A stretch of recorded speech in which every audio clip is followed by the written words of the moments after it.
Mübarek Ramazan ayındayız. Hepimiz bu ayın rahmetiyle inşallah Rabbimizin mağfiretini diliyoruz. Tabii bunu oruçlarımızı tutarken Gazze'deki kardeşlerimizi ve dünyadaki bütün mazlum kardeşlerimizi de düşünmemiz gerekiyor.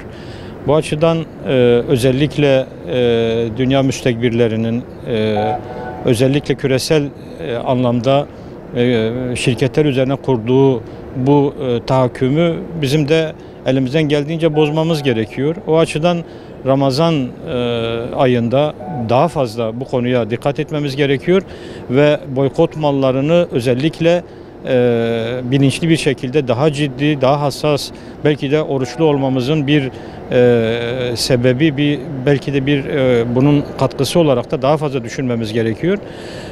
Bunun basit bir şey olduğunu düşünmeyelim. Özellikle ülkemizde birçok boykot firması küçülmeye gitti. Hatta bazı firmalar bazı İslam ülkelerinden ayrılmak zorunda kaldılar.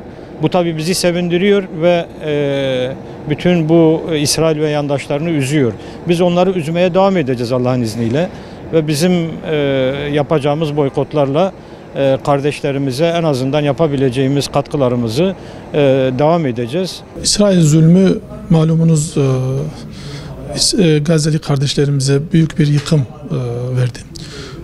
Bu gücü, bu yıkımı yapmasındaki, gerçekleştirmesindeki en büyük nedenlerin başında ekonomik gücü geliyor doğrusu. Dolayısıyla Müslümanların özellikle İsrail'in ve destekçilerinin ekonomik gücünü kırmak için belki de ellerinde en büyük güçlerinden bir tanesi de boykot.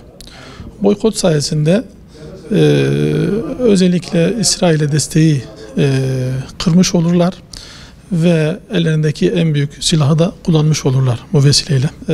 Ramazan ayında özellikle ibadet ettiğimiz bir aydır. Burada da yine İsrail menşeli veyahut da destekçilerinin üretmiş olduğu markalara karşı ciddi bir boykot uygulamamız gerekiyor.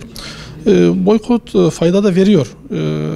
Örneğin Türkiye'de şu an birçok firma kapanmayla karşı karşıya kaldı ve birçok firma bu markalarını kapatıp ülkemizden ayrılmak zorunda kaldılar. Dolayısıyla Müslümanların bu bilinçle hareket etmesi, boykotu hafife almaması, bunu da gerçekten bir destek mahiyetinde düşünmesi elzemdir.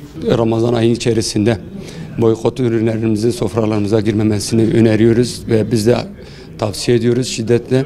Çünkü boykot hala devam ediyor. İsrail ürünleri, Yahudi malı ürünlerini almamaya özen gösterelim. Alırsak çocukların ölmesine vesile oluruz. Almasak da ölmeyiz. Zulüm ebedi olamaz. Kötülük mutlaka husrana uğrayacaktır ve er ya da geç zafer inananların olacak ve zafer yakındır Allah'ın izniyle. Bu konuda biz İslam ümmeti olarak, Müslümanlar olarak duyarlılık göstermemiz lazım. Boykota ciddi anlamda destek vermemiz gerekiyor. Teşekkür ederim. Sağ olun.